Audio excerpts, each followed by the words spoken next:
पुंडलिका वरदे हरी विठ्ठल श्री ज्ञानदेव तुकाराम विनायकं गुरुं नौमि साखरे नाम विस्तृतम् येषां चरण सान्निध्या जीवा मुक्ता भवन्ति साखरे वंश विख्यातं ज्ञानदान परायणम् विनायकं गुरुं वन्दे भवबन्धै मुक्तै ज्ञान प्रताप विलसत् वचनामृतं च अद्वैत भाव पटुता हित बुद्धिरश्य ज्ञानेश्वरस्तु भगवान् अवतीर्णयो श्रीरंगनाथ गुरुराज नमोस्तुभ्यं करत नाही हो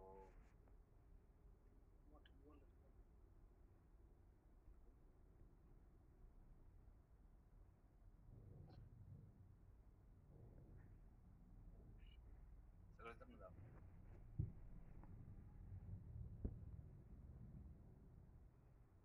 विष्णुविना जप ज्ञान रामकृष्ण नाही जाते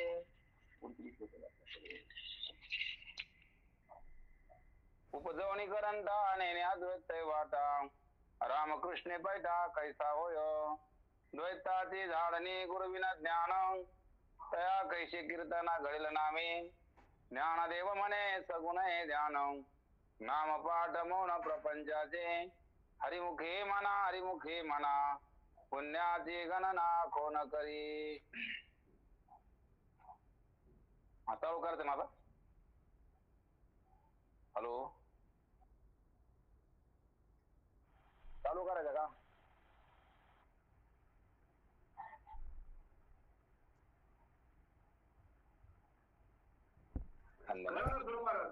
हॅलो महाराज काय झालं तुमचे चेहरे जरा मला दाखवा ना नाही तुमचे चेहरे मला दाखवा ना म्हणजे बोलता येते मला समोर कोण दिसत बंद केल्यावर मला सांगता येत नाही मागे सारखा महाराज तुमचा चेहराच दिसत नाही आम्हाला मागे सारखा अजून आता अजून थोडस तुम्ही काय करा ओपन करा हा तुम्ही थोडस हा बरोबर ठीक आहे मला सांगता येतं बा नाही समोर दिसलं ना मला सांगता येतं थोडे सारिकाताई म्हणते अजून थोडं मागे सरका महाराज सारिकाताई म्हणते थोडं मागे सरका अजून हा सारिकाताई ऐकता का तुम्ही रामकृष्ण हा मग ज्ञानेश्वर महाराज या अभंगामध्ये आपल्याला सांगतात विष्णुविना जप विष्णू शब्दाचा अर्थ व्यापक म्हणजे हे जे काही ब्रह्मतत्व आहे आत्मतत्व आहे ते सर्व जगामध्ये चराचरामध्ये व्यापलेलं आहे आणि कुठं नाही असं नाही सर्व ठिकाणी परमात्मा भरलेला आहे आणि त्या परमात्म्याला या ठिकाणी विष्णू म्हणायचं कारण विष्णू शब्दाचा अर्थ आहे की जो सर्व जगतामध्ये व्यापक रूपाने भरलेला आहे त्याला विष्णू हे नाव आहे आणि ते विष्णू म्हणजे देव ब्रह्म आणि त्या ब्रह्माला जाणणं आणि त्या ब्रह्माला कसं जाणं तर त्याला जसं आहे तसं जाणं म्हणून अभंगामध्ये आपण बऱ्याच ठिकाणी बघतो की सर्व घटी राम देहादेही एक सूर्यप्रकाशक सहस्र रश्मी सर्व ठिकाणी देव आहे असं देवाला पहा एरवी सामान्य मनुष्याला वाटत असते की देव कुठं आहे तर देव मंदिरामध्ये आहे देव मंदिरातच नाही तर देवाशिवाय रिकामी जागा नाही असं आपण संत मालिकेमध्ये पाहतो रीता ठाव आहे उरला आज मी दृष्टीने पाहिला विठ्ठलची विठ्ठल विठ्ठलची विठ्ठल कारण रीता ठाव नाही उरला म्हणजे रिकामी जागा राहिली नाही देवाशिवाय सर्व ठिकाणी देव आहे आणि अशा देवाला तुम्ही बघा देव म्हणलं की देव नावाची वस्तू लहान नाही देव नावाची वस्तू मंदिरापुरती मर्यादित नाही आपण देवाला मंदिरापुरतच करून ठेवला देव घरापुरताच देव आहे बाकी ठिकाणी आपण देवाला बघत नाही एक सुरुवात आहे मंदिरात देव पाहण्याची परंतु मंदिरातच देव आहे असं नाही मंदिरात देव नाही असं नाही पण मंदिरातच देव आहे असं बी नाही ना देवाची व्याख्या सांगताना ज्ञानोबा राय सर्व घटी राम सांगतात की सर्वांच्या हृदयामध्ये परमात्मा आहे आणि तो परमात्मा आपण लक्षात जर घेतला तर आपल्याला परमात्म्याची ओळख व्हायला उशीर लागत नाही.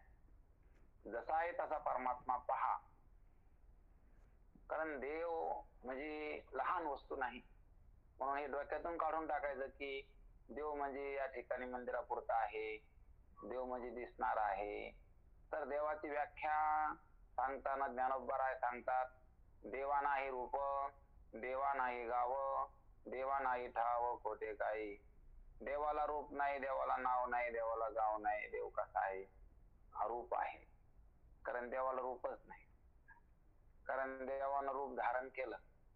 जसं नाटकामध्ये पार्ट या ठिकाणी तो पात्र त्या ठिकाणी नाटककार कलाकार घेत असतो, परंतु त्याला माहित असतं की हे जे काही पात्र मी घेतलंय तर ते मी नाही. तशा प्रकारचा परमात्म्यानं सुद्धा अनेक प्रकारचे अवतार धारण केले. किती केले तर आपण पहाटच्या भजनामध्ये म्हणत असतो की अवताराच्या राशी तो हा उभा विटेवरी. की देव म्हणजे कितीतरी अवतार देवाचे झाले.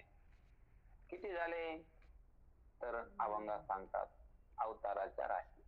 राशीच्या राशी, राशी म्हणल्यानंतर त्या राशी म्हणजे दाणे किती असते तर त्याची गणना करता येत नाही. तशा प्रकारचे देवाच्या अवताराची गणना करता येत नाही, गणित करता येत नाही. किती असतील त्याचा अंदाज त्या ठिकाणी आपण काढू शकत नाही.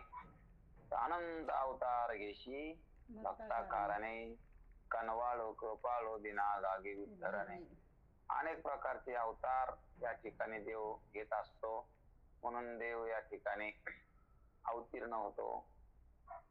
कसा तर अनेक नावाचा, अनेक रूपाचा त्या ठिकाणी देव होत असतो की भक्तासाठी.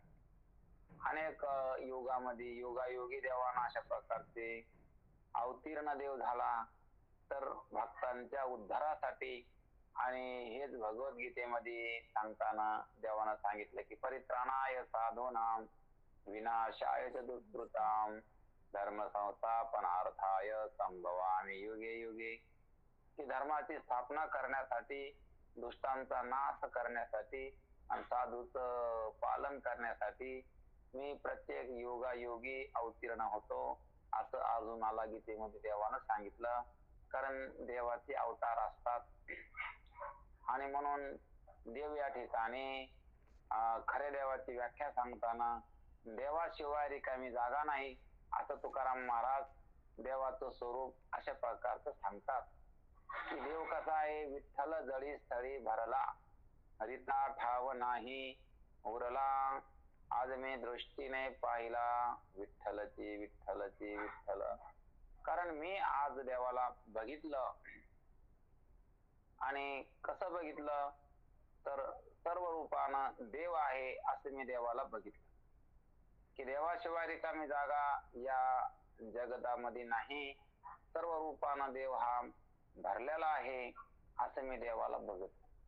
कारण देवाला बघा, देव पहा, देव पहा, उंच स्थळी उभा राहा. देव देखिला तो नाही कोणाची भ्याला. ज्यानं देव पाहिला का त्याच्या मनातली भीती गेली, त्याच्या मनातलं दुःख गेलं, त्याच्या मनातलं दैन्य गेलं. देव कळाला पाहिजे. कारण देव कसा आहे हे संताला माहिती. आपण देवाचा अंदाज नाही काढू शकत. कारण संतांना देव पाहिला, त्यांना देव कळाला. म्हणून हरिप्राप्तीची उपाय धरावे संताचे ते पाय. कारण मला कोणी पण दिसत नाही आणि त्या नावाकडे कोण मी सांगायला लागलो, त्याच्यामुळे मला काही सांगताना ते काही एवढं काही असं हे वाटना, त्याच्यामध्ये रस वाटना. आणि म्हणून असं थोडस सगळ्यांना आपले चेहरे या ठिकाणी उघडे करा म्हणजे मला लक्षात येतं आणि त्याच्यामुळे मला सांगता येत. ऐकायला आलं का सर्वांना? सर्वांनी व्हिडिओ ऑन करा बरं. कल्पना वहिनी, दिलीप दादा, सारिकाताई. तुमचा सुद्धा मला वाटतं ऑनच करावा. माझा ऑनच आहे की. आम्हाला सवय लागलेली आहे बा समोर कोणतरी असल्यानंतर सांगण्याची. महाराज माझा ऑन आहे. नाही मला दिसणार येतं काही. का बरं? पण ऑन आहे. आता एक नाही नाही म- काहीच नाही मग तुमच्या माझा ऑन आहे तो दिसतोय का मोहन महाराज? एक बरोबर एक आहे बघतो. माझा दिसतोय का? एकच ऑन आहे. नाही काय झालंय मग काय माहित नाही, कारण माझा ऑन आहे. सांगणाऱ्यांचे हावभाव ऐकणाऱ्याच्या चेहऱ्यावर पडते ना. तर भावेश शिंदे दिसतोय का? दिसणारे लोक असे समोर म्हणजे आम्हाला सांगतायत. आपलं जे काही श्रद्धास्थान आहे किंवा आपलं जे काही कल्याण आहे, आपलं जे काही सुख आहे, आपलं जे काही समाधान आहे, तर देवाशिवाय नाही. जीवनामध्ये देवाची गरज आहे असं वाटलं पाहिजे. सर्व काही गरज आहे वाटत, पण देवाची उपेक्षाच व्हायला लागली ना. देव देव करणारा सुद्धा देवाला महत्व देत नाही, बाकी वस्तूला महत्व द्यायला लागला. देव महत्वाचा आहे. जीवनामध्ये सगळ्यात महत्वाचा असला तर देव आहे, आणि तो देव इतका जवळचा आहे की देवापेक्षा आपल्याला काहीच जवळ नाही. सगळ्यात जवळ देव आहे. म्हणून त्या ठिकाणी देवाचं भजन केलं पाहिजे, देवाचं नामस्मरण केलं पाहिजे, देवाची पूजा केली पाहिजे, देवाला पाहिलं पाहिजे. आणि अशा प्रकारचा जास्तीत जास्त जर आपण देवाच्या जवळ जाऊ, तेवढं आपला सुखाची अनुभूती येत आहे. सुख पाहिजे ना, मग देव पाहिजे आपल्याला. देवाशिवाय सुख नाही, देवाशिवाय आनंद नाही. म्हणून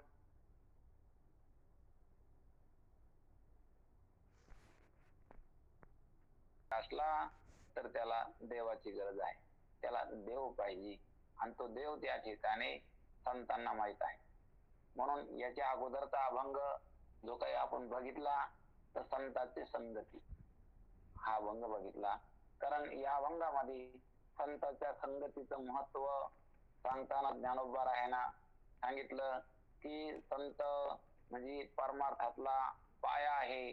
कारण संतांच्या मागच आपण तेथपर्यंत जाऊ शकतो. संताशिवाय आपण देवापर्यंत पोहोचू शकत नाही. कारण हरिपाठात बऱ्याच जागेवर बऱ्याच वेळेस ज्ञानोबा रायांना संतांचं महत्व प्रतिपादन केलं की एका ठिकाणी सांगतात, गुरुविना अनुभव कैसा कळे, भाविविना देव न कळे निसंदेह. गुरुविना अनुभव कैसा कळे, गुरुशिवाय अनुभव येणारच नाही. कारण गुरुशिवाय आपल्याला कळणारच नाही. कारण आपल्याला जर कळायचं असलं तर गुरु लागत असते. गुरुशिवाय आपल्याला मार्ग या ठिकाणी कळणार नाही. मग त्या गुरु कसा असावा, संत कोणाला म्हणायचं हे सुद्धा शास्त्रामध्ये सांगितलं की संत त्याला म्हणायचं की त्याचा विषय देव झाला, विषय तो त्यांचा झाला नारायण, ना आवडे जन धन माता पिता. जो देवाशिवाय कशाला जाणतच नाही, देवाशिवाय कशाला मानितच नाही, त्याला संत म्हणायचं. ज्यांना देवच पाहिजे, ज्यांना देवाच्या नावावर पैसे पाहिजे, ज्यांना देवाच्या नावावर मान पाहिजे, देवाला पुढं करून ज्यांना काहीतरी या ठिकाणी मिळवायचंय, अशाला संत म्हणत नाही. संत तेची जाणा जे देही उदास, गेले आशा पास निवारोणी. विषय तो त्यांचा झाला नारायण, ना आवडे जन धन माता पिता. याच्याकरता गाथा पाहावं लागतो, ज्ञानेश्वरी पाहावं लागते की संत कसे असतात. की संताला काहीच आवडत नाही, देवाशिवाय त्यांना प्रिय असं काहीच वाटत नाही. ते सगळ्यावर उदास असतात, त्यांना कशाविषयी प्रीती वाटत नाही, तर त्यांना आवडतो फक्त देव. आणि त्यांना न लगे मुक्ती धन संपदा, संत संग देगा सदा. कारण ज्याचं ज्याचं जगाला आकर्षण असतं ते संताला वर्ज असत, त्याच्याविषयी संत उदास असतात. कारण जगाला आकर्षण ह्या धन दारा पुत्र जन बंधू स्वैरे पिसन याचं आकर्षण आहे. की जगाला विषय पाहिजे, जगाला भोग पाहिजे, जगाला समृद्धी पाहिजे, जगाला मोठेपणा पाहिजे, लौकिक पाहिजे, या धन पाहिजे. अशा प्रकारचा पुष्कळ अशा प्रकारचा मान मान्यता जगताला जगातल्या लोकांना पाहिजे. परंतु संतांना सर्वांना लाथा मारल्या. हे सर्व न लगे मुक्ती धन संपदा वेड्यामध्ये राहिले. लोक त्यांना वेड म्हणले, ते सुद्धा इतके शहाणे असून त्यांनी सहन केलं. एवढं त्या ठिकाणी निस्पृह होते की लोकांकडून चांगलं सुद्धा म्हणून नाही घेतलं. आताचे महाराज लोक महाराज म्हणून मिरवायला लागलेत. महाराज म्हणलं की त्याचे कपडे, त्याच्या हातामध्ये अंगठ्या, त्याची काय स्टाईल बोलण्याची, त्याची काय पाकिट, त्याचं काय खाणं हलकं समजा असतं. अरे हे सगळं ढोंग आहे. तुकाराम महाराज कसे होते हे पहा, ज्ञानेश्वर महाराज कसे होते ते पहा. कारण ज्ञानोबा रायानं व्याख्या केली, जो या देहावरी उदास व्हायच्या परी उखिता जैसा बिदारी ठेविलासे. त्या देहावर जो उदास आहे, या देहाविषयी सुद्धा ज्यांना परवा नाही. अरे धन काय, तुका म्हणे धन आम्हा गो मासा समान, तुमचं धन आम्हाला गाईच्या मांसासारखे. जसं गाईचं मांस हिंदू धर्मातलं कोणी सुद्धा त्या ठिकाणी स्वीकारित नाही, तशा प्रकारचे धन सुद्धा कसं आहे तर गो मासा समान आहे. आम्ही या धनाला स्पर्श करीत नाही. कारण द्रव्याचा तो आम्ही धरितो विचार, तया पाठी काळ लाग करी. सगळे लोक द्रव्याच्या मागे लागले आणि महाराज सुद्धा काही कमी नाहीत. महाराज लोक सुद्धा द्रव्याच्या मागत लागले. ते महाराज नाहीत, दाखवू, त्यांना दाखवू म्हणलं पाहिजे. कारण खरे महाराज तुकाराम महाराज होते की ते म्हणते आम्हाला द्रव्याचा विटाळ आहे, नको नको मान नको अभिमान. नाथ महाराज म्हणते आम्हाला मान नको अभिमान नको. असं साधूला वाटत असतं. कारण साधूचा विषय देव असतो, त्याला लौकिक वस्तूची काही जरूरत नसते. तो लौकिकामध्ये रमत नाही की लोक सामान्य लोक जे करतात का त्याच्या पलकड साधू असतो आणि म्हणून त्या ठिकाणी विरळात असतो. अशा प्रकारचे त्या ठिकाणी लोक भक्ती करतात, परंतु साधू त्यांना कळत नाही. कारण साधू काढायसाठी साधू व्हावं लागत. साधू काढायसाठी साधू जो झाला त्याला साधू कळत असतो. म्हणून या ठिकाणी साधूचा बोध आपण तो सुद्धा अभंग बघितला. संतांची संगती हा सुद्धा अभंग बघितला. आणि आजचा अभंग विष्णू विना जप. कारण देव कळायसाठी संत लागत असते, म्हणून या अभंगाच्या अगोदर संतांची संगती हा अभंग दाखविला होता. कारण विष्णू म्हणजे देव आणि तो कळायसाठी संत लागते, म्हणून अगोदर संतांची संगती अभंग आणि त्यानंतर विष्णू विना जप अभंग सांगितला. कारण विष्णूचा जप, कारण विष्णू शब्दाचा अर्थ सर्व देहामध्ये कणाकणामध्ये देव भरलेला आहे. कारण रीता ठाव नाही उरला. तुकाराम महाराजांना विचारलं तुमचा देव कुठं आहे, त्यांनी सांगितलं की सगळीकडे माझा विठ्ठल भरलेला आहे, देवाशिवाय रिकामी जागा नाही, माझा परमात्मा कुठं नाही, सर्व ठिकाणी देव भरलेला आहे. असं देवांची ओळख संतांना असते आणि आपणाला सुद्धा त्यांनी देव सांगितला. म्हणून या ठिकाणी आपला देव कळून घ्यायचा. कारण आपल्या देवाची का गरज आहे. सगळा संसार असून बी तो आपला सुखाला कारण होऊ शकत नाही. आता मग दाखवा एखादा जगदामधला की जो सर्व संपन्न आहे, पुष्कळ धन समृद्धी ज्यांच्याकडे आहे, असा एखादा सुखी दाखवा. रामदास स्वामी सांगते जगी सर्व सुखी असा कोण आहे, विचारी मना तुझी शोधोनी पाहे, मना त्वाची रे पूर्व संचित केले, तयासारखे भोगणे प्राप्त झाले. जगामध्ये सर्व सुखी असा कोण आहे. कोणाला त्या ठिकाणी जगामध्ये सुख प्राप्त झालं. कोण अशा प्रकारचा आहे की त्याला जगामध्ये सुख प्राप्त होत असतं. नाही, जगामध्ये सुख नाही प्राप्त होत. कारण जग काय दुःखरूप आहे आणि म्हणूनच आपल्याला देवाचं भजन करून देवाची प्राप्ती करून घ्यायची. हे जग आपल्याला सुखाला कारण होऊ शकत नाही, झालं तर दुःखालाच कारण होणार. कारण जगतामध्ये दुःखाशिवाय दुसरं काहीच नाही. सर्व आहे ते दुःख आहे, दुःखाला सोडून दुसरं काहीच नाही. म्हणून संसाराचं स्वरूप सांगताना तुकाराम महाराज सांगते दुःख बांधवळी आहे हा संसार, सुखाचा विचार नाही कोठे.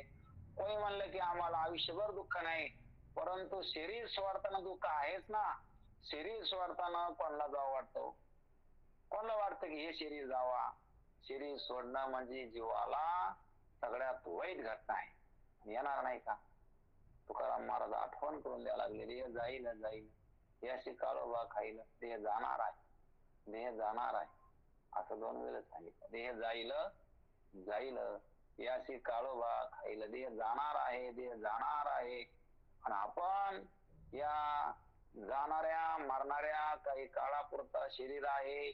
शरीर संबंध सुद्धा हे माझं ते माझं ते माझं, परंतु हे माझं काहीच नसतं. कारण ते सोडायचं असतं आणि काही काळापुरतं या ठिकाणी आपल्या सोबत असतं, ते आपलं नाही बरं का.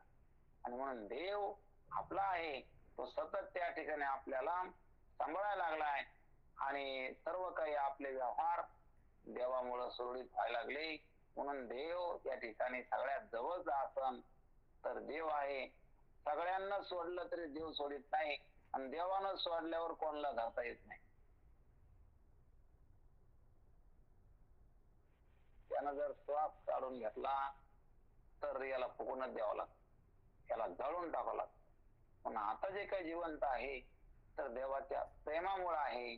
म्हणून तुकाराम महाराज भजन करताना सांगतील की तुमच्या कृपेचे पोषण. देवाची कृपा आहे आणि देवाच्या कृपेनं आपण या ठिकाणी जिवंत आहोत. देवाच्या कृपेमुळं आपले व्यवहार चाललेले आहेत, आणि तो देव आता माझ्यात आहे, माझ्या जवळ आहे, माझ्यामध्ये आहे, मला सोडून वेगळा नाही. कुठं कुठं आहे तर सर्व ठिकाणी त्याची व्याप्ती आहे, आणि तो नाही असं ठिकाण नाही. सर्व ठिकाणी देव भरलेला आहे. एवढा मोठा आमचा देव आहे. आमचा देव लहान नाही. देव कुठं नाही, देव कुठं बी आहे. देव नाही अशी जागा नाही. म्हणून भक्त प्रल्हादाला विचारलं होतं, तुझा देव कुठं आहे? तुला जर पाण्यात टाका, तिथं सुद्धा त्या ठिकाणी तू वरती आला. बुडाला नाही, समुद्रामध्ये टाकलं तुला. हिरण्यकश्यपू त्या ठिकाणी प्रश्न करतो प्रल्हादाला, कारण त्याच्या राज्यामध्ये देवाचं नाव घ्यायची बंदी होती, आणि स्वतःचा मुलगा त्या ठिकाणी नारायण नारायण त्या ठिकाणी म्हणायचा, सतत त्या ठिकाणी देवाचं भजन करायचं. परंतु त्या ठिकाणी त्या राजाला सहन झालं नाही की या जगामध्ये मी कोणाला सुद्धा देवाचं भजन करू देत नाही, आणि माझ्या पोटी आलेला हा माझाच मुलगा देवाच्या भजनामध्ये मग्न असतो. एवढंच नाही, तो बाकीच्यांना सुद्धा देवाचं भजन करायला शिकायला लागला. नामसंकीर्तन करा अशा प्रकारचं या ठिकाणी प्रबोधन करायला लागला. मग आता याला त्या ठिकाणी आपण समजून सांगू. त्याला समजून सांगितलं, तो काय ऐकायला तयार नाही. तर नंतर मग त्या ठिकाणी त्याला राग आला, आणि मग त्याला वाटलं की आता नाश करून टाकावा. समुद्रात बुडीला, पण नारायण नारायण म्हणजे त्या ठिकाणी समुद्रानं त्याला बुडीलं नाही तर वरती आणलं. मोठ्या डोंगरावरून त्या ठिकाणी त्याला लोटून दिलं. तिथून सुद्धा फुलासारखा तो त्या ठिकाणी खाली आला. त्याला काही झालं नाही. महान भयानक सर्प त्या सर्पाच्या घरामध्ये सोडलं, तर सर्पासंग त्या ठिकाणी साप त्याच्या संग खेळू लागले. भयानक विष त्या ठिकाणी प्यायला दिलं, पण ते विष सुद्धा त्या ठिकाणी त्याच्यावर काही परिणाम करू शकलं नाही. माजलेले हत्ती सोडले, ते सुद्धा त्या ठिकाणी त्याला त्या ठिकाणी त्याच्या बरोबर खेळू लागले, नाचू लागले, बागडू लागले. मग आता प्रल्हादाला काय करावं? जळत्या अग्नीत टाकलं तरी पण सुखरूप अशा प्रकारचा बाहेर आला, त्याला काहीच झालं नाही. मग अशा प्रकारचं त्या ठिकाणी त्याला विचारलं, एवढ्या त्या ठिकाणी विपत्तीमध्ये तुला कोण सांभाळतं रे? त्याने सांगितलं, माझा देव आहे. कुठं आहे? इथं आहे. मग त्या हिरण्यकश्यपूला जास्तच राग आला की तुझा देव माझ्या घरामध्ये आहे, माझ्या घरात बसला तर कुठं आहे? त्या खांबात आहे का? म्हणला, हो खांबात. त्यानं खांबाला लात मारल्यासारखी प्रल्हादाच्या म्हणण्यानुसार त्या देवाला तिथे प्रगट व्हावं लागलं. देव प्रगट झाला आणि त्या दैत्याला त्या ठिकाणी आपल्या मांडीवर घेऊन त्याला त्या ठिकाणी अशा प्रकारचं उभं चिरलं, की सांगितलं की त्याला वरदान होतं की देव त्या ठिकाणी मला मरण नाही पाहिजे. ब्रह्मदेवने सांगितलं होतं की तुला प्रत्येक प्राणी हा मृत्यूला सामोरा त्याला जावंच लागतं, पण तू जर म्हणायला लागला मरण नाही पाहिजे तर या ठिकाणी दुसरं काहीतरी माग. मग तो सांगतो की मला रात्री मरण नाही, दिवसा नाही. ठीक आहे, रात्री नाही येणार, दिवसा येणार नाही. ते म्हणला की मला त्या ठिकाणी शस्त्रांना नाही, अस्त्रांना नाही, पशुकुण नाही, मानवाकुण नाही, धरतीवर नाही, पाताळात नाही, आकाशात नाही. अशा प्रकारचं पुष्कळ त्या ठिकाणी मागणं त्यानं मागितलेलं आहे. 12 महिन्यात नाही, म्हणून दिवसा बी नाही, रात्री नाही. म्हणून त्या ठिकाणी तिन्ही सांडाला त्या ठिकाणी त्याला मृत्यू मारण्यासाठी त्या नरसिंह अवतार प्रगट झाला. माणूस बी नाही आणि पशु बी नाही. पशुचं तोंड होतं आणि मानवाचं शरीर होतं, म्हणून नरसिंह असं नाम त्या ठिकाणी दिलं. आणि त्या अवतारामध्ये मग देवानं शस्त्रानं नाही मारायचं, अस्त्रानं नाही मारायचं, मग नखानं त्या ठिकाणी त्याला मारलं. आत नाही बाहेर नाही, म्हणजे घरात बी नाही घराच्या बाहेर नाही, तर दरुजामध्ये मारलं. 12 महिन्यामध्ये मारायचं नाही, म्हणजे 13वा महिना होता अधिक मास, त्याच्यामध्ये त्याला मारलं. आणि म्हणून अशा पुष्कळ त्या ठिकाणी त्याने मागणी केली होती. आकाशात नाही, खाली नाही, तर वरती दर्जामध्ये मारलं. म्हणून असं त्या ठिकाणी दैत्याचा नाश करून त्या ठिकाणी प्रल्हादाला देवाने जवळ घेतलं. मागच्या अभंगामध्ये आपण बघितलं की सत्वर उच्चार प्रल्हादी बिंबाला उद्धवा लादला कृष्णदाता. म्हणून परमात्मा त्याला प्रसन्न असतो की जो त्याच्यावर विश्वास ठेवत असतो. प्रल्हादाचा विश्वास होता की माझा देव या ठिकाणी मला सांभाळतो, आणि तो नाही असं ठिकाण नाही, सर्वत्र त्या ठिकाणी त्याची व्याप्ती आहे. आणि व्याप्ती सांगताना या अभंगामध्ये विष्णू म्हणून त्या परमात्म्याचा निर्देश त्या ठिकाणी केला विष्णू शब्दाना. विष्णू शब्दाचा अर्थ आहे व्यापक. शास्त्रामध्ये विष्णू शब्दाला व्यापक अशा प्रकारचा अर्थ त्याचा निघत असतो. म्हणून त्या विष्णूचा जप. म्हणून काय जप? तर तो परमात्मा सर्व ठिकाणी भरलाय, म्हणून त्याचं नामस्मरण करणं. आणि त्या देवाचं नाव घेताना तो काही मंदिरापुरता नाही, तर माझं सर्व चालवायला लागला, माझ्यात बी आहे आणि बाहेर सुद्धा आहे. आत हारी बाहेर आहे. कारण माझ्या शरीरामध्ये देव आहे, म्हणून माझं शरीर चाललंय. चाल हे शरीर कोणाच्या सत्ते, कोण बोलवितो हरिविना, देखवे ऐकवे एक नारायण, तयाचे भजन चुकू नको. कारण पाहू द्या लागला, ऐकू द्या लागला, अशा प्रकारचा परमात्मा आहे. तो माझ्या मध्ये आहे आणि माझ्या बाहेर सुद्धा आहे. या जगामध्ये सुद्धा परमात्मा आहे. कारण रिता ठाव नाही उरला. रिता म्हणजे रिकामी जागा राहिलेली नाही देवाशिवाय या ठिकाणी. म्हणून देवाची व्याप्ती सांगताना तुकाराम महाराज सांगते की आम्ही देखतच नाही, आम्ही देवाशिवाय दुसरा पदार्थ या ठिकाणी जगतामध्ये पाहतच नाही, की आम्ही देवालाच पाहतो. आणि म्हणून असं देवाला पहा, विष्णुविना जप. आणि असं देवाला नाही पाहता तुम्ही, जर देवाला लहान म्हणून पाहिलं ना, मग तुम्हाला म्हणजे तुम्हाला देव कळाला नाही. आणि तुम्हाला जर देव कळून घ्यायचा असला तर तुम्ही देवाला जसं आहे तसं समजा. म्हणजे कसं समजा? तर देव सर्व ठिकाणी भरलेला आहे असं देवाला पहा. आणि असं जर देवाला पाहिलं तरच तुम्हाला देव कळाला असं आम्ही समजू. आणि देव जर कळाला तरच मग देवाचं नामस्मरण तुम्हाला घडलं. विष्णुविना जप व्यर्थ त्याचे ज्ञान, रामकृष्ण म्हण नाही ज्याचे. आणि असं नाही घडता जर मग त्या ठिकाणी तुम्ही देव देव करू लागले तर मग व्यर्थ त्याचे ज्ञान. कारण देव कळायला पाहिजे. ज्या देवाची आपण भक्ती करायला लागलो तो देव आपणाला कळायला पाहिजे. विष्णुविना जप व्यर्थ त्याचे ज्ञान. त्याचे ज्ञान व्यर्थ आहे जर देव नाही कळाला. आपण देवाचं भजन करतो तर आपणाला देव कळायला पाहिजे. आपण देवाचं भजन करतो तर आपल्याला देव आवडला पाहिजे. आपण देवाचं भजन करतो तर देवापेक्षा दुसरं काही महत्व कशाचं वाटलं नाही पाहिजे. आकर्षण देवाचं पाहिजे आपल्याला. आपल्या मनामध्ये ओढ देवाची पाहिजे. आपल्याला काही मिळावं असं वाटलंच नाही पाहिजे. तुकाराम महाराज अभंगात सांगते, काही व्हावे ऐसे नाही माझ्या चित्ती. देवा माझ्या चित्ताला जर तू पाहशील तपासून तर तुला माझ्या मनातलं कळत नाही का? आपल्या मनातलं देवाला कळत नाही का? आपण कसे आहेत आपल्याला सांगायचं काम नाही. सर्व काही देवाला कळत असतं. तुकाराम महाराज देवाला सांगते, देवा तुझ्या वाचून माझ्या चित्तामध्ये काही पाहिजे अशी इच्छाच नाही. मला जर कोणी त्या ठिकाणी विचारलं, तरी विचारलं तर मला हेच या ठिकाणी मी सांगणार की देवाशिवाय मला कोणत्याच प्रकारची इच्छा नाही. मला जर पाहिजे असला तर फक्त देवच पाहिजे. कारण देवाशिवाय मला काही आवडत नाही. देवाशिवाय मला काही इच्छा नाही कशाची. मला काही मिळावं, काही व्हावा असं वाटत नाही. मला एक तो मज व्हावा वेळोवेळा व्हावा पांडुरंग. मला जर काय व्हावा, काय पाहिजे म्हणशील तर तो मज व्हावा वेळोवेळा व्हावा पांडुरंग. मला देव पाहिजे, मला परमात्मा पाहिजे. मला देवाशिवाय सुख नाहीये, मला कळालं. कारण कशात पाहिलं तर ते प्रत्येक वस्तू मरणारी. देह कसा आहे? मरणार आहे. शरीर जात आघवे नाशिवंत स्वभावे. सगळे शरीर नासवान आहे. म्हणून त्याच्यातून मन काढायचं. कारण नाश म्हणल्यावर दुःख आहे. देव कसा आहे? अविनाशी आहे. आणि जे अविनाशी असतं ते सुखाला कारण असतं, आणि जे नासवान असतं ते दुःखाला कारण असतं. म्हणून देवच कसा आहे? अविनाशी आहे. आणि देह कसा आहे? देह नाशवान आहे, कारण देह जाणार आहे. देहाचा विचार करताना तुकाराम महाराज सांगते की देह जाईल जाईल, याची काळोबा खाईल. ते म्हणते देह जाणार आहे, आणि देह हे मृत्यूचे भातुके. देह हा मृत्यू रूप आहे, देह हा नाशवान आहे.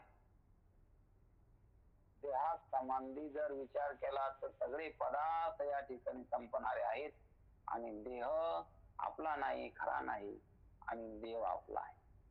म्हणून देवाचं भजन केलं पाहिजे. म्हणून विष्णुविना जप व्यर्थ त्याचे ज्ञान, रामकृष्ण मन नाही ज्याचे. आणि जर त्याला जर देव नाही कळाला तर मग त्याला भजन कसं करता येईल? तर देवाला पाहताना देव कसा आहे, तर देव लहान नाही असं कळलं पाहिजे. देव मोठा आहे. देव केवढा आहे? हानो रेणू या ठोकडा तुका आकाशा एवढा. देवामध्ये सगळं या ठिकाणी विश्व व्यापलेलं आहे, कारण हे सगळं विश्व म्हणजे या ठिकाणी देवाच्या एका कोपऱ्यात आहे, एका कणामध्ये त्या ठिकाणी देवाच्या एका काहीतरी लहानात लहान भागामध्ये हे जग साठवलेलं आहे. कारण देव केवढा आहे की देवासारखं मोठं काही त्यात मोठं असणार हे विश्व त्या देवामध्ये घडून राहिलंय, एवढा आमचा देव आहे. म्हणून विष्णू या शब्दानं देवाला या ठिकाणी बोललेला आहे. विष्णू विना जप व्यर्थ, असं देवाला समज की सगळे पदार्थ या देवामध्येच आहेत. कारण देवाशिवाय या ठिकाणी कशाला सत्ताच नाही. बघ, तुझ्या सत्तेने वेदाची बोलणे, सूर्याची चालणे, तुझ्या सत्ते, देवाच्या सत्तेशिवाय इथं वृक्षाचं पान सुद्धा आणू शकत नाही. सर्व व्यवहार देवाच्या सत्तेनंच व्हायला लागले. असा देव आहे, आणि असं त्या देवाला पहा. आणि म्हणून विष्णुविना जप व्यर्थ त्याचे ज्ञान, रामकृष्ण मन नाही जाते. आणि ज्याचं मन त्या रामकृष्णामध्ये नाही, त्या हरीमध्ये नाही, त्याचं मन व्यर्थ या ठिकाणी फिरत असतं. कारण मागच्या अभंग बरळती बरळ तया कैसा गोपाळ पावे हरी. कारण हरी वाचून आपलं मन कुंकड जरी गेलं तर भटकायला लागले, कारण त्या ठिकाणी त्याला निश्चित ठिकाण गवसलं नाही, आणि म्हणून त्याची भटकंती थांबलेली नाही. ते कुठं लागत त्याला बरं वाटतं, त्याला वाटतं बंगला बांधला बरे आता, पण काही दिवसांना वाटतं नाही, आता या बंगल्यामध्ये एखादा आपला बंगला सांभाळणारी पाहिजे. आता भेटले कोणते कोण, काही दिवस झाले बरं वाटलं, पुन्हा वाटतं की आता आपण दोघच आहेत, अजून तिसरा आपल्यात कोण एक पाहिजे, म्हणजे मुलबाळ आपल्याला पाहिजे. पुन्हा काही दिवसाला मुलबाळ झालं तर पुन्हा त्याच्या शिक्षणाची, खाण्यापिण्याची व्यवस्था त्या ठिकाणी करून ठेवावी लागते. पुन्हा काहीतरी पाहिजे, म्हणजे पाहिजे पाहिजे पाहिजे पाहिजे, असं पाहिजे पाहिजे कौरक. तर या ठिकाणी मग किती जरी वाढलं तरी पण त्याचं मन थांबत नाही, त्याला पाहिजेच वाटतं, हे पाहिजे. आणि शेवटी त्याला शरीर सोडायचा टाइम आला तरी पण त्याला त्या ठिकाणी या जगाची ओढ थांबत नाही.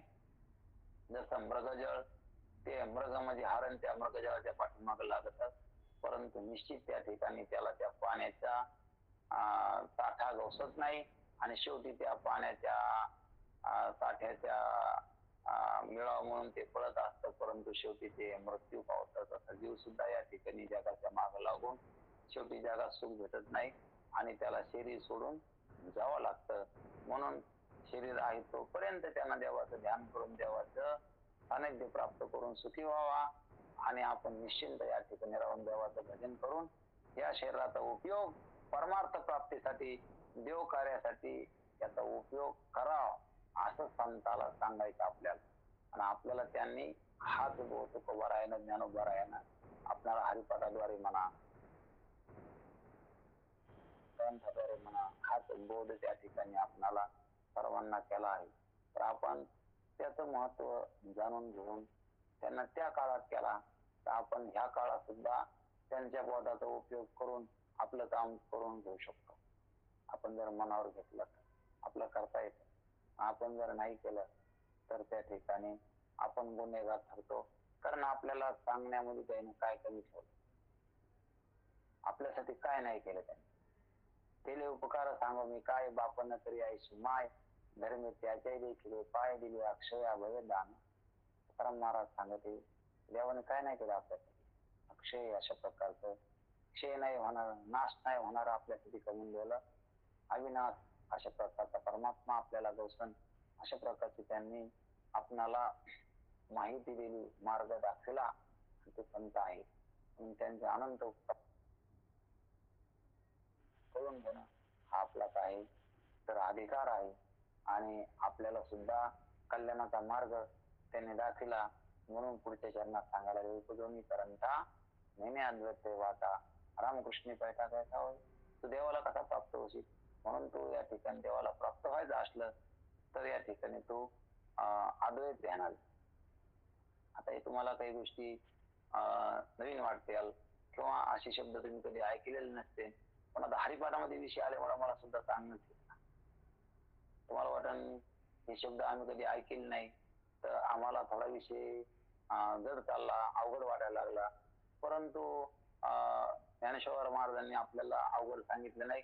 तर आपणाला या शब्दाचा परिचय नसल्यामुळं म्हणा किंवा आपल्याला ह्या शब्द नेहमी ऐकायला भेटले नाही म्हणा किंवा आपण तिथपर्यंत कधी प्रयत्न केला तर म्हणून कधी कधी वाटल बी असं. पण ज्ञानोबा या अभंगामध्ये आपल्याला सांगता उपजोनी करंटा. उपजोनी म्हणजे जन्मून. आपण जन्मून जर अद्वैत ध्यानात घेत नसलो तर अद्वैत शब्दाचा अर्थ द्वैत जिथं नाही त्याला काय म्हणायचं अद्वैत. द्वैत म्हणजे भेद, अद्वैत म्हणजे अभेद. अभेद अशा प्रकार त्याला काय म्हणायचं अद्वैत. मग उपजोनी करंटा नेणे अद्वैत वाटा.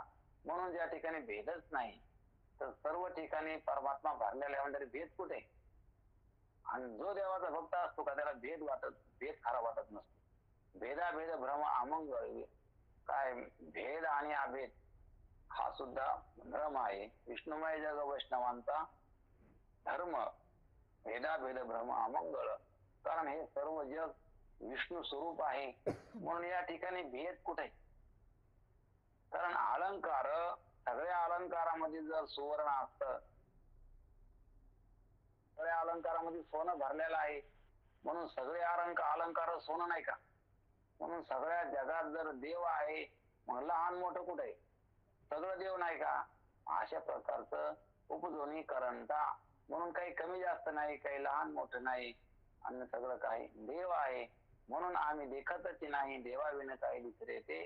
तुकाराम महाराज सांगते आम्हाला सगळा देव आहे असं या ठिकाणी आम्ही देवाला पाहतो. उपजोनी करंटा नेणे अद्वैत वाटा रामकृष्ण पैठा कैसा होय. असं देवाविषयी जाणून घ्या, देवाविषयी विचार करा. आणि तो करू नका. लोक सांगते म्हणून करू नका. संतांचे अभंग घ्या, त्या अभंगाचा अर्थ पहा आणि देव कसा आहे देवाविषयी या ठिकाणी सगळं करून द्यावं लागला पण देव कळून घेत नाही. देव कळाल्यावर दुःख राहत नाही. आपल्या समाजात तरी ज्यांना देव कळाला त्याची समाजच राहत नसतं. देव कळण्याचा हा फायदा एका जन्माचा नाही, अनंत कोटी जन्माचं सार्थकता या एका जन्मात करता येते आपल्याला. एका जन्मापुरतं पाहा लागलो आपण या संसार का एका जन्मापुरता पाहा लागलो. एका जन्मापुरता सुद्धा तो कामी येत नाही. परंतु परमार्थ केला तर अनेक कोटी जन्माचं सार्थक आपल्या या देहामध्ये करता येईल. महत्वाचा परमार्थ तरी पण लोक करीत नाहीत. आपण तरी या ठिकाणी वंचित राहू नाही. नरदेह भेटलेला आहे, पुन्हा भेटणार नाही. उपजोनी करंटा नेणे अद्वैत वाटा रामकृष्ण पैठा कैसा. द्वैताची झाडणी द्वैत काढून टाका.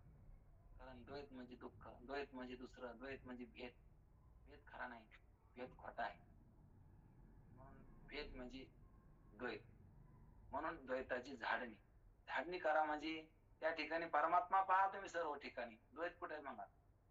जसं अनेक अलंकार आहेत, एकच सोन आहे. सांगता येतात एकच सोन आहे. अनेक प्रकारचे अलंकार धारण केले पण अलंकार नावाची वस्तू आहे का. नाव आहे का वस्तू आहे. अलंकार नावाची नाव आहे हो, वस्तू कुठे. अंगठी आणि काहीतरी पुन्हा नम्र म्हणलो तर या वस्तू नाही. सोनं आहे, सोनं म्हणतायत, सोनं दिसतंय, पण आपण त्या सोन्यावरच याची कल्पना केली. ही अंगठी आहे, चवनपीस आहे, काहीतरी मणी मंगळसूत्र आहे, अशा प्रकारची सोन्यावर कल्पना केली. पण वास्तविक या ठिकाणी सोन्याला सोडून कोणताही अलंकार आपणाला दिसणार नाही. तसं तुकाराम महाराज म्हणते, हे जसं व्यवहारामध्ये आहे ना, तसं देवाला सोडून तुम्हाला या ठिकाणी काहीच नाही बघ. म्हणून आम्ही देवाला पाहतो आणि देवाचं स्मरण करतो. आम्ही देखतच नाही देवाविने काही दुसरे येते. देवाला सोडून आम्ही काही पाहतच नाही. सगळ्या ठिकाणी आम्ही देवालाच पाहायला लागलो आणि म्हणून देवच या ठिकाणी सत्य आहे. आणि त्या देवाच्याच जे खरं असतं का त्यात आम्ही रमलो. आम्ही खोट्यात रमलो नाही. ज्याला खरं कळालं का तो खऱ्यात रमत असतो आणि मग तो जर खोट्यात रमला तर त्याला खोटं खरं वाटायला लागलं आणि खोटं खरं वाटल्यामुळं खोटंच त्याला दुःख द्यायला लागलं. खरं वाटल्यामुळं ज्याला देव कळाला का तो देवात रमत असतो. जो देवात रमला त्याला मग जगताचं भान नसतं. जग आलं काय गेलं काय, सारी झाली मेली लटके वचन. त्याला या जगतातलं येणाऱ्या जाणाऱ्या पदार्थाविषयी काही वाटत नसतं, कारण जग दुःख रूप आहे असं त्याला समजलेलं असतं. आणि जगतामध्ये जन्म मृत्यू अशा प्रकारचे चालूच असतं. म्हणून जगाविषयी त्याला काही मोह नसतो, कारण आपण किती जरी जगाचा मोह ठेवला तरी पण जग सोडायचं असतं आपल्याला. आणि म्हणून अशा प्रकारचं जगाविषयी जर पाहायला गेलं तर आपल्याला लक्षात येतं की जग कशी वस्तू आहे. तर जग ही खरी वस्तू नाही. कारण विचार जर केला तर सर्व पदार्थ काही काळापुरते, त्याला काहीतरी काळ आहे, तो काळ निघून जाणार आहे. मग आपल्याला या ठिकाणी आपलं कल्याणासाठी शरीर राहीन का, पुन्हा भेटन का. म्हणून आता ज्ञानोबारायांच्या तुकोबारायांच्या संगतीमध्ये आपण आलो, गाथा वाचायलो म्हणजे तुकाराम महाराजांच्या संगतीमध्ये आपण आलो, ज्ञानेश्वरी पाहायला लागलो, हरिपाठ पाहायला लागलो म्हणजे ज्ञानोबारायाच्या संगतीमध्ये आपण बसलो. त्यांच्या संगतीत राहून आपलं कल्याण करून घेण्याचा योग आलेला आहे. म्हणून उपजवणी करंटा नेने अद्वैत वाटा रामकृष्ण पैठा कैसा होय. म्हणून रामकृष्णाच्या ठिकाणी तू या ठिकाणी प्राप्त होय. त्यांना रामकृष्ण या ठिकाणी कळून घे आणि त्यांच्याशी तू त्या ठिकाणी जसं गंगा समुद्राला मिळती का तसा तू देवाशी एकरूप हो. देवाशी त्या ठिकाणी देव कळून घे आणि त्या देवालाच जाण. कसं जाण? तर आत्मरूपाने जाण.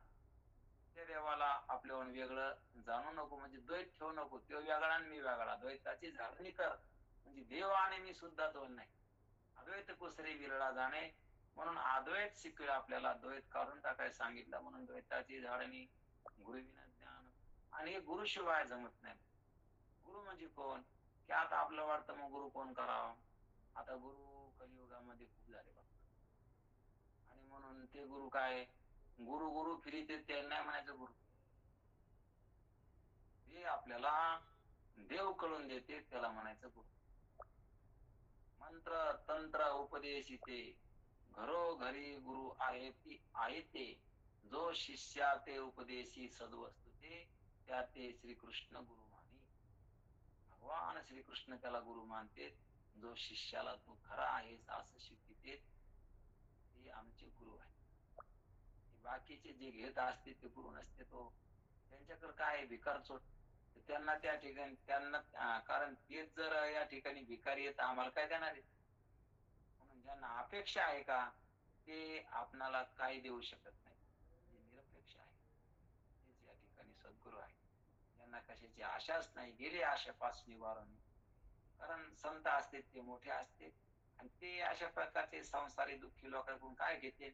आणि जे घेत असतील ते दुःखी लोक असतील. ते या ठिकाणी अशा प्रकारचे अभागे असतील, करंटे असतील. आणि जे भाग्यवान असतील तर त्यांना देव जरी द्यायला आला तरी पण देवाला सुद्धा मागत नाहीत. असे तुकोबर आहे, असे ज्ञानोबर आहे, असे संत होते. आणि ते म्हणून उपजवणी करंटा नेहमी अद्वैत वाटा रामकृष्ण पैठा काय सावे. द्वैताची झाडणी गुरुविना ज्ञान दया कशी कीर्तन घडेल नावे. कारण संताशिवाय कस काय करणार. संत गुरु यांचं सानिध्य जोपर्यंत आपल्याला प्राप्त होत नाही.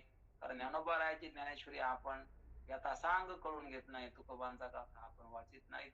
लक्षात घेत नाही तोपर्यंत कसं कळणार आपणाला. आणि म्हणून गुरुविना अनुभव कैसा कळे किंवा उपदोनी करंटा ज्ञानाद्वैत वाटा रामकृष्ण पैठा तैसा होय द्वैताची झाडणी गुरुविना ज्ञान तया कैसे कीर्तन करेल नाही. द्वैताची झाडणी झाडणी शब्दाचा अर्थ बिलकुल द्वैत ठेवायचे नाही. कारण देवाला असं जाणायचं की आपल्याहून भिन्न नाही. दया कैशी कीर्तन करेल ना आम्ही. ज्ञानदेव म्हणे सगुणे ध्यान नाम पाठ म्हणून प्रपंचात. आता प्रपंचाबद्दल मी काही बोलत नाही कारण प्रपंच खोटा आहे. आणि खोट्याबद्दल काय बोलावं आम्ही, कारण प्रपंच खोटा काय तर तो माग नव्हता ना, पुढे राहणार नाही. जे कधी असतं कधी नसतं ते खोटं असतं. म्हणून जे सारखं असतं नेहमी असतं त्याला आपण खरं म्हणतो. प्रपंच खरा नाही. आणि म्हणून प्रपंचाबद्दल मी मौन धारण करतो, कारण काही बोलत नाही प्रपंचाबद्दल. स्वप्न खोटं असतं तसा प्रपंच सुद्धा कसा आहे. टीका व्यवहार सर्व हा संसार वायर हरिविन प्रपंच खोटा आहे. अशा प्रकारचा प्रपंचाविषयी धारणा संतांची होती. म्हणून प्रपंच कसा आहे खरा नाही. प्रपंच हा नाही जाणा एकाकार वृत्ती झाली. कारण प्रपंच नावाची वस्तू सिद्ध होत नाही. दिसायला लागला एक स्वप्न आहे, ते एक स्वप्न होतं आणि एक स्वप्न आहे, ते खरं नाही तसं हे बी खरं नाही. म्हणून या ठिकाणी ज्ञानदेव म्हणे सगुणे ध्यान नाम पाठ म्हणून प्रपंचाचे. म्हणून आता प्रपंचाबद्दल मी काही बोलत नाही, कारण प्रपंच नावाची वस्तू नाही, प्रपंच खरा नाही. मग प्रपंचाबद्दल मी काय बोलू, आता बोलतच नाही, म्हणजे मौन धारण करतो. पण तरी पण बोलतो. मग काय म्हणा तुम्ही हरिमुखे म्हणा, हरिमुखे म्हणा पुण्याची गणना कोण करू. म्हणून तुम्ही हरिमुखे म्हणा, हरिमुखे म्हणा, तुम्ही हरिमुखाने म्हणा, हरी हरी तुम्ही म्हणा. आणि असं जर हरी हरी तुम्ही जर म्हणले इतकं पुण्य होईल तर त्या पुण्याचं मोजमाप करता येणार नाही, एवढं पुण्य. म्हणून या ठिकाणी या पुण्यामध्ये भागीदार व्हा आणि अशा प्रकारचं पुण्य त्या ठिकाणी करून घ्या की त्या पुण्याचं गणित होत नाही. अशा प्रकारचं त्या ठिकाणी आपण आपल्यावर कृपा करा, आपण आपलं कल्याण करून घ्या. कल्याण करायचे योग आलाय आणि आता हे शरीर जाणार आहे काही काळानंतर. मग आपल्याला आपलं हित करता येणार नाही. आता आहे तर करता येत, कारण हे कौरक राहणार नाही, हे काही काळापुरतं आहे. म्हणून हे जाणार आहे, गेलं तरी काही हरकत नाही. पण आपलं काम करून झाल्यावर मग काय हरकत नाही, पण आपलं काम करायच्या आधी नाही केलं पाहिजे. म्हणून आधी आपलं काम करून घ्यायचं. आपण जास्तीत जास्त देवाचं भजन करायचं. दादा किती वेळ करायचं, 1 तास तरी मन लावून करायचं. बाकी टायमामध्ये आपण मग चल जातं जसं जमन तसं. परंतु 1 तास तरी कोणाला नाही बोलता आपण देवाचं चित्त लावून मन लावून एकाग्रतेनं नामस्मरण करायचं. आपल्याला जर आनंद होऊ लागला तर आपोआप त्या नामस्मरणात वाढ होत असते.